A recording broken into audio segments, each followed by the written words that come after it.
चलिए शुरू करते हैं। आज का प्रैक्टिस सेट 15। इसमें मैंने कुछ चुनिंदा क्वेश्चन चुने हैं और थोड़ा टाइम एंड वर्क के कॉन्सेप्ट को और मतलब पाइप एंड क्रिस्टन के कॉन्सेप्ट को, ठीक है, इन दोनों को और एमडीएच वाला टाइम एंड वर्क, इन सबको जो है मतलब कंबाइन किया है। एक थोड़ा सा मैंने 3-4 क्वेश्चन डाले हैं जिसके अंदर क्या है 2-3 चीज़ें ये कंबाइन हो सकती है। मुझे लगा इसलिए मैंने सोचा कि डाल देता हूँ, क्योंकि प्रैक्टिस सेट तो होते ही रहेंगे, लेकिन मेन बात तो ये है ना कि आपको इसके अंदर भी थोड़ा कॉन्सेप्ट बताना है। ठीक है, तो चलिए शुरू करते हैं। 15 जो है प्रैक्टिस सेट 20 तारीख से या 20 से 21 को जो भी है मैं आपके लेक्चर से चालू करवा दूंगा। आप मुझे कमेंट में ज़रूर बताएं कि आपको कौन सा चैप्टर पढ़ना है। एडवांस से मैंने समझ गया, पर एडवांस के अंदर कौन सा चैप्टर पढ़ना है वो आप मुझे बता दीजिए। फिर उसके हिसाब से मैं मतलब लेक्चर सीरीज बनाऊंगा, और कितना डीपली पढ़ना है वो भी आप मुझे बता देना। अगर 10-12 वीडियोस बनानी तो वो भी बता देना, ऊपर ऊपर वाली, इतना ऊपर नहीं, मतलब हाँ थोड़ा डीपली। और एक होता नहीं ढंग से कि फॉर्मूले को भी तोड़ना है मरोड़ना है, तो उसका ही बता देना। देखो आपके लिए ही वीडियो बना रहे हैं, जैसा आप चाहोगे काम वैसा हो जाएगा। बस आप कमेंट कर दिया करें, ताकि बता दिया करें भाई आपको और मेरे को, या फिर मेरे को आप तक पहुंचने का साधन बस यही है, कमेंट। तो इससे अच्छा है कि हम कमेंट में बात कर लिया करें। देखो कमेंट में जवाब तो देता ही हूँ ना, तो इस चक्कर में आप कमेंट कर सकते हैं। चलिए शुरू करते हैं पहला क्वेश्चन इसके साथ। देखिए पहला क्वेश्चन, क्वेश्चन कह रहा है कि 100 से ऐसी कौन सी सबसे छोटी संख्या गुणा की जाए ताकि संख्या 15 के गुणज हो जाए। देखिए 15 एक कम 15 तो होता ही है, आपको पता है। 15 दूनी कितना हो गया मेरा 30, समझ में आ गया। अब 30 धाम कितना होता है मेरा 300। तो 100 में क्या मल्टीप्लाई करना पड़ेगा, 100 में मल्टीप्लाई करना पड़ेगा 3, तो उसका हो जाएगा ऑप्शन डी। बात समझ में आई, बहुत आसान है। मतलब 15 का टेबल पढ़ना है, ठीक है। 15 टेंजा कितना होता है 150। उसके बाद जो भी है 100 की रेंज में आएगा नहीं, क्योंकि अगर 100 से हम 5 मल्टीप्लाई करेंगे तो 500 बनेगा, 3 मल्टीप्लाई करेंगे 300, 2 मल्टीप्लाई करेंगे 200, 4 मल्टीप्लाई करेंगे 400। न 400 बनेगा, ना 200 बनेगा, ना 5 मतलब 500 बनेगा। ऑप्शन 3 ही बन पाएगा 15 में। ठीक है, एक बार करके देखना, नहीं आएगा तो मैं बता दूंगा। थोड़ा शॉर्टकट में बता दिया है मैंने, थोड़ा लंबा चाहिए तो बता दूंगा इसके फॉर्मूले कैसे बना। चलो आते हैं अगले क्वेश्चन पे। क्वेश्चन कह रहा था एवरेज ऑफ 15 नंबर इज़ 20। 15 नंबरों का एवरेज कितना दे रखा है 20। कितना हो गया टोटल 300। 300 हो गया इसका सम। हिंदी वाला मत देखना, हिंदी वाला थोड़ा कटा हुआ है हल्का सा, अभी ध्यान दिया मैंने। चलो कोई नहीं, शुरू करते हैं। And the average of first 5 number is 18। पहले 5 नंबरों का कितना है 18। 18 पंजे कितना हो गया 90 हो जाएगा। तो उसने पूछा है कि अगले बचे कितने हमारे 10। 10 का मतलब 10 का जो है what is the average of remaining उसका एवरेज क्या बनेगा। समझ में आ गया। अब एक बात आइए कि इनका हो गया टोटल कितना कितना हो गया 18 पंजे कितना हो गया मेरा 90। देखता हूँ 90 हो गया। 90 इसमें से घटा दीजिए, कितना बचा मेरा 210। तो 210 अब कितने जनों का है, सिर्फ 10 जनों का, तो डिवाइड बाई 10 कर दो, आपका आ जाएगा 21। समझ में आ गया, तो उसका हो जाएगा ऑप्शन है। ये तो था वो जो आप फॉर्मूले से करते हो। अब थोड़ा सा मैं आपको ट्रिक बनाना चाहता हूँ, क्योंकि ट्रिक कैसे बनी मैं थोड़ा सा बताना चाहता हूँ उसको। देखिए अब देखिए मैंने आपके सामने लिख दिया है। ये तो पहले वाला था, जिसको नहीं समझ में आ रहा होगा जैसे फॉर्मूले से करना था, वो मैंने फॉर्मूले का यहाँ बता दिया। दूसरी चीज़ के लिए मैं आपको बताता हूँ, ये वाला ये है आपका वे 2 से हम कह सकते हैं दूसरा तरीका देखिए। मान लीजिए कि ये जो 5 नंबर है इनकी एवरेज क्या है। देखो टोटल एवरेज हमारी वो थी 20, लिख देता हूँ, टोटल हमारी 20 थी। अब इन 5 की कितनी है 18। मतलब जैसे ये पूरे लोग हैं खाना खाने गए, ये 15 के 15 लोग खाने गए। अब ये जो नीली वाली है वो समझ लो बहनें हैं, पीले वाले समझ लो भाई हैं। ऑब्वियस बात है बहनें कम खर्च करेगी, भाई ज़्यादा खर्च करेंगे। समझना चीज़ को, जल्दी जल्दी बोलना पड़ता है यार इतना। तो मान लो उन्होंने जब 20 सबके भाई प्लेट के 20-20 रुपये बने, 20 रुपये की उन्होंने थाली खाई। अब क्या है इन बहनों के सब ने 18-18 रुपये दिए। सबके 2-2 कम हो गए, इसके भी 2, इसके भी 2 रुपये, इसके भी 2 रुपये, इसके 2 लिखाएँ, ठीक है। ये 2-2 रुपये सबके कम हो गए। टोटल कितने कम हो गए 10 कम हो गए। अब ये जो हमारे कितने बचे 10 भाई, ये तो 20 दे ही रहते, लेकिन 10 रुपये और देंगे, 10 रुपये और देंगे। अब 10 रुपये जो है 10 के 10 भाइयों में बढ़ जाएंगे। भाई ये तो है नहीं कोई मतलब एक भाई अकेला देगा, फिर तो कहेगा ना यार तूने दे दिया या फिर मैं दे रहा हूँ भाई तू भी दे। तो सब में 1-1 रुपया एक्स्ट्रा जुड़ जाएगा, सब में 1-1 रुपया एक्स्ट्रा जुड़ जाएगा। जब सब में 1-1 जुड़ गया तो कितनी हो गई हमारी एवरेज 21 हो जाएगी। ये समझने के लिए तो हल्का सा बड़ा था, लेकिन लिटरली जब आप इसे माइंड में करोगे, मतलब जब थोड़ा 1-2 प्रैक्टिस कर लोगे तो माइंड ही माइंड में हो जाएगा। जब मैं इस क्वेश्चन को देखा था तो मेरे पहले ही आइडिया आ गया था कि ऐसे ही करना है, लेकिन समझाने के लिए मैंने आपको फॉर्मूला बता दिया। चलो आते हैं अगले क्वेश्चन पे, नहीं आए हो तो बता देना। चलिए अगला क्वेश्चन देखिए। कह रहे एक वस्तु को 11% हानि के बदले, भाई बंदा 11% लॉस खा रहा था, हानि के बदले 7% लाभ पे बेच दिया। जीरो भी नहीं, 7% लाभ पे बेच दिया। तो डिफरेंस कितना हो गया मेरा, 11 और 17 का डिफरेंस, यहाँ पर 0 पे आएगा मतलब 11 हो जाएगा, उसके बाद 7 और चढ़ेगा, तो टोटल कितना हो गया 18। तो 18 रेशियो का मतलब दे रखा है 720 रुपये। कितना दे रखा है 720 रुपये। काट दो, ये जाएगा किससे 40 से, तो एक रेशियो का मतलब कितना हो जाएगा 40। अब क्वेश्चन में पूछा है what is the cost price. Cost price हमेशा क्या होती है 100 रेशियो, क्या होती है 100 रेशियो। तो 100 रेशियो का मतलब कितना हो जाएगा 4000। मतलब वो चीज़ कितने की थी 4000 की, उस पर 11% का लॉस खान था, लेकिन बंदे ने 7% का प्रॉफिट करवा दिया। ठीक है, तो उसका मतलब ये है कि उन सब का उन जो हमारा लॉस से लेकर ऊपर तक जा रहा है वो कितना था 720 था, तो उसने CP 4000 ऐसे निकाल दी। ठीक है, आई होप आपको समझ में आ गया होगा। चलो करते हैं अगला क्वेश्चन। चलिए अगला क्वेश्चन देखते हैं। कह रहा है कि नाव की गति धारा के अनुकूल तथा प्रतिकूल, देखो अनुकूल मैंने बताया था x माइनस वाई कितना दे रखा है मेरा 14। ठीक है, और क्या दे रखा है प्रतिकूल, सॉरी अनुकूल धारा के प्रतिकूल, एक मिनट यार, हाँ ठीक है। देखिए इस क्वेश्चन में थोड़ा उल्टा दे रखा है, आप कर लेना। अनुकूल मेरा 7 है और प्रतिकूल मेरा कितना है 14, इसको ठीक कर लेना हल्का सा। देखिए कभी भी अनुकूल बड़ा नहीं हो सकता प्रतिकूल से। भाई जब धारा 7 दे रही है तो स्पीड बढ़ेगी ही बढ़ेगी, इस वजह से मैंने इस क्वेश्चन को पहले पढ़ने से पहले पकड़ लिया। देखिए यही फ़ायदा होता है आपका लॉजिक पढ़ने का, अगर आप कॉन्सेप्ट पढ़ते हो तो यही फ़ायदा आपका हो जाता है। तो ये दोनों क्वेश्चन आपको दिख गई होंगी, दिख रही है आपको दोनों क्वेश्चन। तो इसका मतलब क्या, अनुकूल ये रहा, प्रतिकूल ये रहा। अब आपको पता है बोर्ड क्या होती है इसकी, एवरेज। एवरेज के बीच में क्या हो गया 10.8 10.5, समझ में आ गया। ये मैंने आपको बताया भी था, वो ट्रायंगल वाला कॉन्सेप्ट आ गया, इसलिए मैंने दोबारा डाला है। अब उसने क्या पूछा है, what is the speed in kilometre, current की स्पीड क्या है। तो भाई इसका डिफरेंस ले लो चाहे इसका डिफरेंस ले लो, कितना हो गया 3.5, तो इसका हो जाएगा ऑप्शन है 3.5। मैंने इसलिए इस क्वेश्चन को डाला था, उल्टा छपा हुआ था, उल्टा मैंने इसलिए डाला क्योंकि मुझे पता है ये चीज़ें होती हैं, दिमाग लगाना पड़ता है इसमें। ठीक है, कॉन्सेप्ट क्लियर है तो आप पहले पता लगो, इसलिए कहता हूँ कॉन्सेप्ट के पीछे भागो, गलत क्वेश्चन ही पकड़ लोगे। चलो आते हैं अगले क्वेश्चन पे। देखिए करते हैं अगला क्वेश्चन। अगला क्वेश्चन कह रहा है कि एक निश्चित मूलधन चक्रवृद्धि ब्याज की योजना में निवेश किया गया है। 2 वर्ष पश्चात पाए जाने वाला मिश्र धन, मतलब 2 साल के अंदर जो है उसे कंपाउंड इंटरेस्ट कितना मिला है 1210 रुपये, और 3 साल बाद कितना मिला है उसे 13031। तो उसमें बोला ब्याज की दर क्या होगी। ऑब्वियस सी बात है, ऐसा क्यूब है, ये स्क्वायर है, 11 का है जो भी है। ठीक है, तो इसकी फॉर्म जो है 10 पे 11 एक का इंटरेस्ट मिल रहा है, तो रेट होगी इसकी 10%। ये तो हमें पता ही है, ये मैंने डायरेक्ट लगा दिया। बताता हूँ कैसे निकली, ये तो मतलब लॉजिकली है, ये मेरी प्रैक्टिस हो गई है ना बहुत ज़्यादा, इसलिए मेरे बेस क्लियर है। बताता हूँ कैसे करना है, देखो तो करने का तरीका। आपका है 2 साल का, तो P1 प्लस आर, रेट नहीं पता, R/100, 2 साल का रेट कितना है मेरा 1210, अपॉन में P1 प्लस R/100 की पावर 3 साल का रेट कितना है मेरा 13031। क्या मैं से कह सकता हूँ, अब देखिए स्क्वायर से क्यूब कट जाएगा तो ये एक बार आ जाएगा, P से P कट गया, बात समझ में आ रहा, तो ये तो पूरा कट गया। अब ये बच गई वैल्यू, क्या बच गई, ये बच गई। तो सॉल्व करेंगे तो 1 अपॉन में क्या आ गया 1 प्लस R/100 की वैल्यू इज इक्वल टू कितना आ गया 210/13031। तो 11 से आ रहा है, 11 कम 11 11 11, 2 बार जा रहा है ये, तो कितना आ जाएगा, ये आ जाएगा 10, और ये 11 1/11, समझ में आ गया 10/11 हो जाएगा, मतलब सॉरी ये 0 भी आ जाएगा। सॉल्व करोगे, बताता हूँ आपको। हाँ ये देखिए एक मिनट, ये 0 हटा देता हूँ, हाँ आपकी ये वैल्यू बन गई, बात समझ में आ गया। अब इसी को ही सॉल्व करना है, इसी को ही सॉल्व करना है, पलट दो इसे, देखो कलर चेंज कर लेता हूँ एक बार। ये आपका आ गया 1 प्लस R/100, ठीक है, पलट दिया जाए तो क्या आ जाएगा 11/10। जब 1 यहाँ भेजोगे तो कितना हो जाएगा, ये 1/10 हो जाएगा, क्योंकि माइनस हो जाएगा ना 1 यहाँ से। तो अब क्या हो गया R/100 की वैल्यू कितनी हो जाएगी 1/10, 0 से 0 कट जाएगा, तो R की वैल्यू कितनी हो जाएगी मेरी 10 हो जाएगी। बात समझ में आया, मैंने इंडायरेक्टली क्या करा है, जो ये क्वेश्चन है ना बस इसी को सॉल्व कर दिया है, बस और कुछ नहीं है। बात समझ में आ गई, तब भी देखना 10 आएगा। ठीक है, थोड़ी बहुत कैलकुलेशन अगर हल्की सी इधर उधर हो गई है तो थोड़ा संभाल लेना, क्योंकि यार मैं डायरेक्ट बना रहा होता हूँ तो कैलकुलेशन पर इतना ध्यान नहीं देता हल्का सा, इसलिए कैलकुलेशन हल्की तो मिस्टेक हो जाती है, वरना आप देख लेना 10 तो मेरा पहले निकल गया था, इसलिए मैंने कैलकुलेशन में ज़्यादा ध्यान नहीं दिया। ठीक है, चलो करते हैं अगला क्वेश्चन। क्वेश्चन कह रहा है यदि समीकरण x² प्लस का 2 3a प्लस 5x दे रखा है, प्लस का 2 मतलब वही क्वाड्रेटिक क्वेश्चन है, ये देखते समझ में आ गया, 2 9a² प्लस का 25 इक्वल टू 0। कह रहा है कि मूल बराबर है, जब मूल बराबर मतलब तो क्या होता है d is equal to 0 equal roots पे, तो d इज इक्वल टू क्या होता है हमारा b² माइनस 4ac होता है, ये तो सबको पता ही है, क्वाड्रेटिक क्वेश्चन का फॉर्मूला है। अब a की वैल्यू क्या है मेरी 1 है, क्योंकि x² के आगे वाला क्या होता है a क्या है 1 है।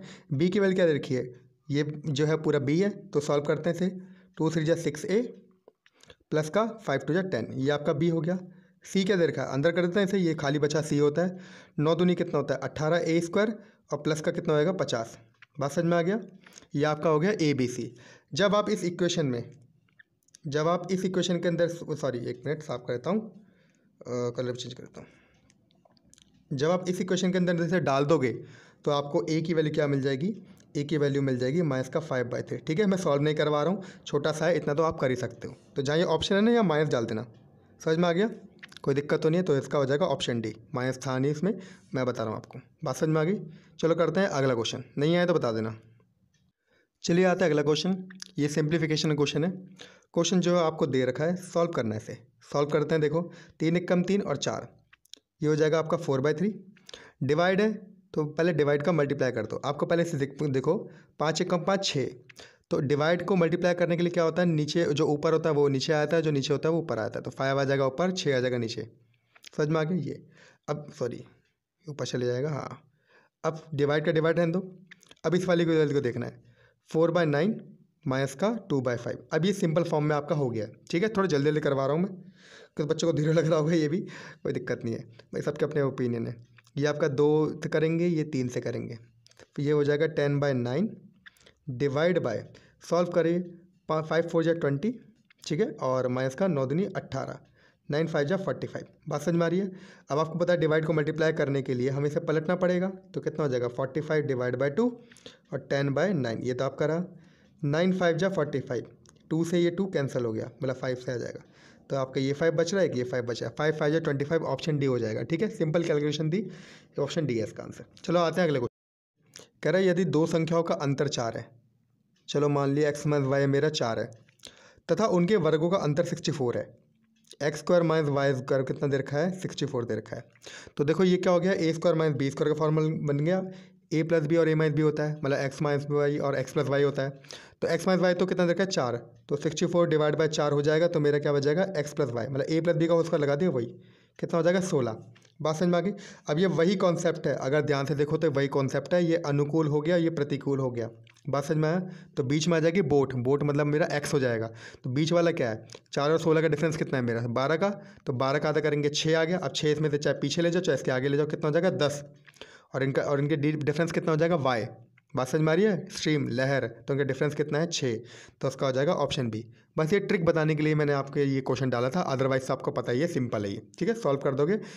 लीनियर को मतलब जो भी एलिमिनेशन मेथड हो गया, क्रॉस मल्टीप्लिकेशन हो गया, विलोपन विधि हो गया, प्रतिस्थापन से लगा देना। ठीक है, पहले क्वेश्चन से मान लेना, दूसरे से मान लेना। ठीक है, चलो आते हैं अगले पे। चलिए देखिए अगला क्वेश्चन। कह रहा है ए की कार्य कुशलता बी से दुगनी है। ये ए और बी, पिछला भी क्वेश्चन आया था इसका, वो ए को बी कर देना, बी को एक कर देना। तो ए की कार्य कुशलता बी से दुगनी है। बी अगर एक काम करता है तो जो है ए 2 काम कर लेता है उसी टाइम पे, एफिशिएंसी। तो टाइम इसका हमेशा उल्टा होता है, मैंने आपको बताया था। टाइम 1 लेगा, ये 2 लेगा। समझ में आ गई ये। अब वो कह रहा है कि दोनों मिलकर क्या, सॉरी वह दोनों मिलकर किसी कार्य को 24 दिन में करते हैं। देखो एफिशिएंसी कितनी है 3, मतलब एक दिन में कितना काम करते हैं 3। तो 24 दिनों में कितना काम करेंगे, मल्टीप्लाई कर देंगे 24 से। तो 3 × 24 मेरा आगे टोटल वर्क हो गया। अब ये काम चाहे ए करे चाहे बी करे। अब उसने पूछा है ए अकेला उसे कितने दिन में करता है। तो ए की कैपेसिटी कितनी हो गई 2, कितनी हो गई 2, तो डिवाइड बाय 2। बात समझ में आ गया, मतलब ये पूरा काम हो गया, डिवाइड बाय 2 करना है। काट दो इसे, कितना आ जाएगा 12, 12 3 कितना हो गया 36, 36 दिनों में इस काम को करेगा। बात समझ में आ गई। देखो थोड़ा सा मैं इसके बारे में एक चीज़ बताता हूँ। जो डेज है ना, देखो कैपेसिटी ऐड हो जाती है, डेज ऐड नहीं होते भाई। अगर एक इसे अकेला 1 दिन में करता है, बी से अकेला 2 दिन में करता है, तो दोनों मिलकर 3 दिन में करेंगे, ये मत कर देना। ठीक है, क्योंकि उसके टाइम का क्या होता है, थोड़ा ड्यूरेशन अलग होता है। ठीक है, कैपेसिटी जुड़ती है, टाइम जो है घटता है। तो ये फ्रैक्शन में होंगे, 1/1 प्लस का 1/2, इस वाली फॉर्म में करना पड़ेगा इसे। बात समझ में आ रहा है। चलो आगे 2-3 क्वेश्चन और दिए, उसमें थोड़ा और समझाऊंगा। देखिए इस क्वेश्चन के अंदर क्वेश्चन कह रहा है 5 की पावर 8 मल्टीप्लाई 3 की पावर 7। देखो 5 की पावर 8 दे रखी है, 3 की पावर 7 दे रखी है। कह रहा है गुणनखंड इकाई अंक क्या है, मतलब हमें यूनिट डिजिट बतानी है। एक बात आता हूँ, 5 की पावर कुछ भी है, 5 की पावर 1 हो, 2 हो, 3 हो, 4 हो, 5 हो, उससे कोई मतलब नहीं है। 5 लास्ट में 5 ही आता है। सवाल उठता है अगले वाले का। ठीक है, तो अगले वाला अगर देखो एक बात बताता हूँ, 5 एक कम अगर मैं करूँ, अगर मैं ऑड से कर रहा हूँ तो 5 एकम 5 आ रहा है। 5 को 2 से कर रहा हूँ तो क्या आ रहा है 0, 5 दूनी 10 होता है ना। 3 से करूँ तो कितना आता है 15 आता है। 4 से करूँ तो कितना आ रहा है 20 मतलब 0। 5 से करूँ तो कितना आ रहा है 5 आ रहा है, और 6 से करूँ तो कितना आता है मेरा 0। तो आपने कुछ पैटर्न नोट करा, अगर ऑड से मल्टीप्लाई कर रहे हैं तो 5 आ रहा है, इवन से मल्टीप्लाई कर रहे हैं तो 0 आ रहा है। यहाँ पर क्या है मेरा ऑड है, तो उसका मतलब कितना हो जाएगा, ये लास्ट में 5 आएगा, तो इसका हो जाएगा ऑप्शन सी। और 0 तो वैसे ही ऑप्शन में दे रखा है, अगर दे भी रखा हो तो आपको ये दिमाग लगाना है। ठीक है, चलो आते हैं अगले क्वेश्चन पे, आसानी था ये तो। चलिए देखिए अगला क्वेश्चन। क्वेश्चन कह रहा है स्टेटमेंट कौन सी सही है, ये वाली कि ये वाली, कौन सी सही है देखना पड़ेगा। देखो 4 की पावर 400 दे रखी है, क्या मैं 4 का स्क्वायर की पावर 100 कह सकता हूँ? और 5 की पावर 300 दे रखी है, 5 की क्यूब की पावर 100 कह सकता हूँ? 5 की क्यूब कितने होता है 125। 4 की पावर 4 कितना होता है, 4 चौके 16 होता है, 16 16 कितना होता है 256। और पावर 100 से है तो उसे वैल्यू हटा लो, क्योंकि कॉमन पावर है तो उसे वैसे उसका रेशियो कट जाएगा। तो ये बड़ा है, तो इसका मतलब कथन एक ठीक है। बात समझ में आ गया ये। अब देखते हैं कथन दो को। 5 की पावर 300 है, तो इसका मतलब 5 की पावर 3 हो जाएगा। 12 का 200 है तो 12 का स्क्वायर आ जाएगा। 12 का स्क्वायर कितना होता है 144, 5 का कितना होता है 125।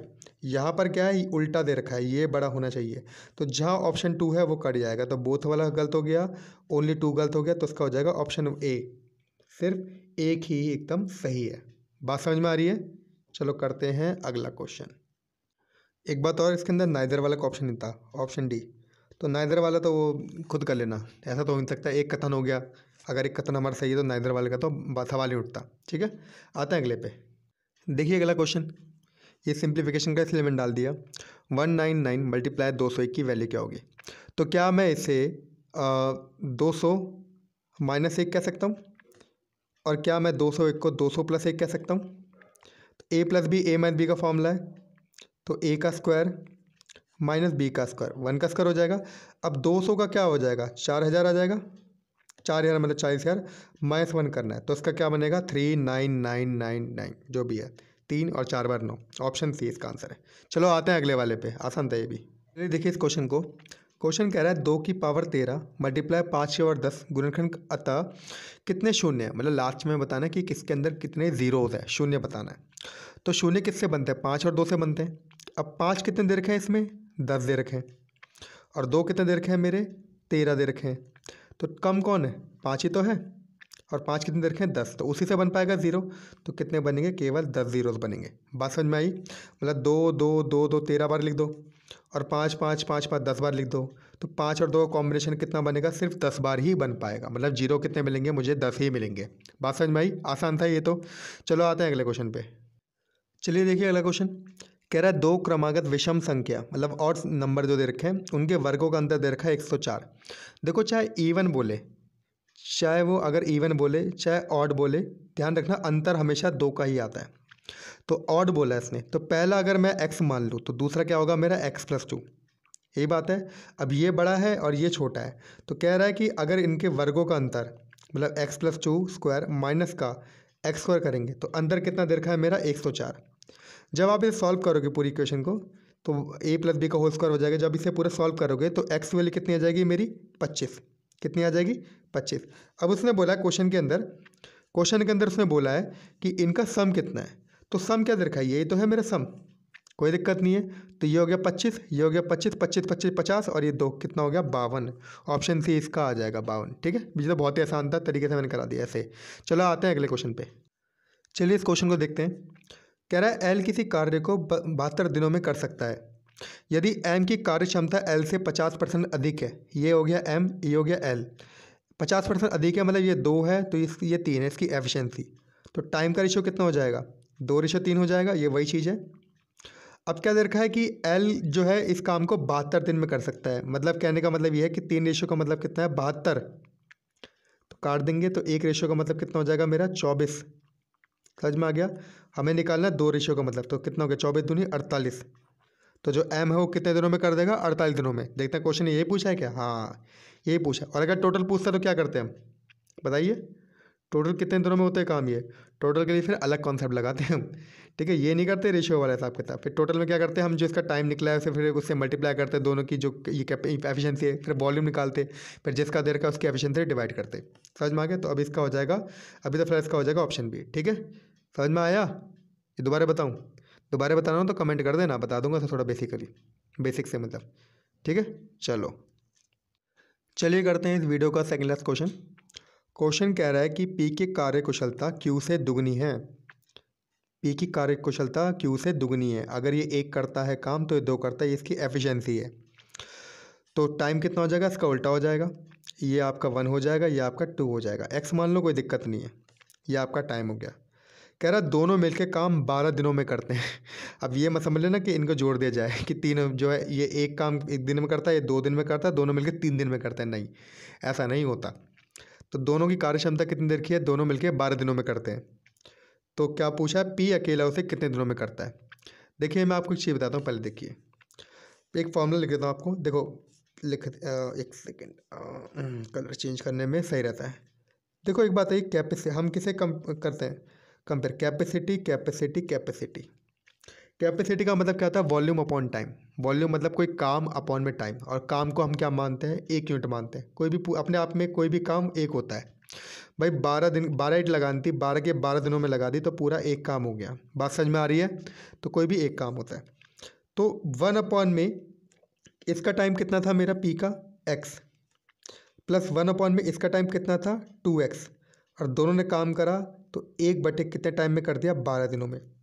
जब आप इसे सॉल्व करोगे इस पूरी इक्वेशन को, तो x वैल्यू कितनी मिल जाएगी आपको, 18। क्या मिल जाएगी, 18। अब उसने क्या पूछा है कि p इसे कितने दिनों में कर देगा, तो p इसे 18 दिनों में कर देगा। अगर वो पूछता है q कितने दिनों में करेगा, तो q करता है इसे 18 दूनी 36 दिनों में करता। बात समझ में आई कि नहीं आई। इसे दूसरे तरीके से बताता हूँ, बेसिक क्या जो मेरे तरीके हैं दिखाता हूँ उसमें। देखिए जिस तरीके से मैं आपको करवाता था, कुछ याद आया, जो नल टंकी वाले क्वेश्चन करवाता था। ये P है, ये Q है। बात समझ में आ गई। अब ये जो उनका जो भी डेज हुआ करते थे, इनको डी छोड़ दो। पीछे वॉल्यूम हुआ करता है, वॉल्यूम छोड़ दो। अब P की कैपेसिटी कितनी देर की है, दुगनी है Q से। अगर ये 2 है तो ये 1 है। दोनों मिलके 3 काम करते हैं। दोनों मिलके 3 काम करते हैं, एक दिन में 3 काम करते हैं। तो 12 दिनों में कितना काम करेंगे, 12 से मल्टीप्लाई कर दो। बात समझ में आ गई। इतना काम कर दो।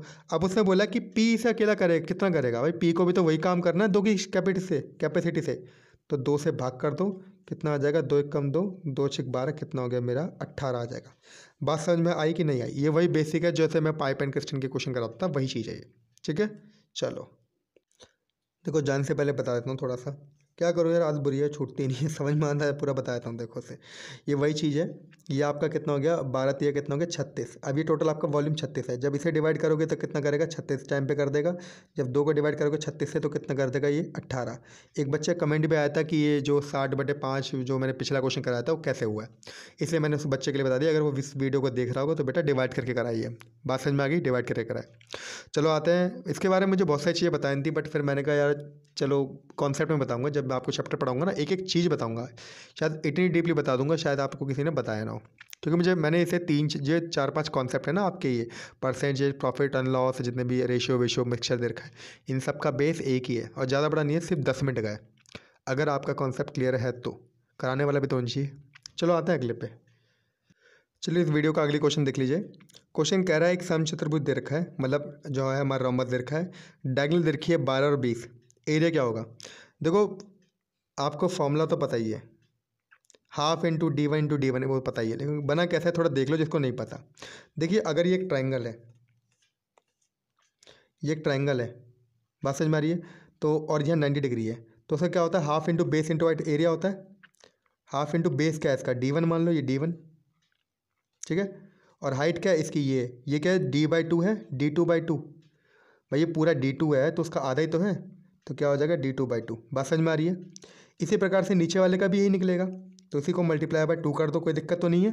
ये 2 से 2 कट गया तो आपका बन गया half into D1 into D2। मैंने शॉर्टकट में बता दिया, आप इसे थोड़ा खोल काले कर देना, कोई बात नहीं। वैल्यू रख दो अब इसे, हाफ D1 कितना है मेरा 12, कितना है 20, काट दो, 10 से आ गया, कितना आ गया मेरा 120। 120 हो गया मेरा एरिया। अब आपका एक छोटा सा होमवर्क है। होमवर्क ये है कि आप ये जो अलग अलग ट्राइंगल है ना, इन चारों का एरिया आपको बताना है, और एक काम करना, एक का एरिया निकाल देना, उसी को 4 से मल्टीप्लाई करके देखना, और चारों को अलग अलग निकाल के प्लस करके देखना आपका आंसर सेम आ रहा है कि नहीं आ रहा। जितना आप माइंड को ट्विस्ट करोगे ना उतना ही ये बढ़ता है, ठीक है। फ्रेश माइंड लेके आओगे तो फ्रेश माइंड लेके जाओगे, कोई फ़ायदा नहीं है उसका, क्योंकि वैल्यू उसकी होती है जो उसने घिस रखा है, जिसने ज़्यादा दिमाग। समझ में आ गया। तो चलो इस वीडियो करते हैं एंड। ज़्यादा लगता है बोर हो गए होंगे, लेकिन मेरी पूरी कोशिश रही है इस वीडियो के अंदर कि मैंने आपको जो है मतलब एमडी मतलब जो भी हमारा टाइम एंड वर्क है और पाइप एंड क्वेश्चन है, इसको थोड़ा बेसिकली मैंने लेके चला है।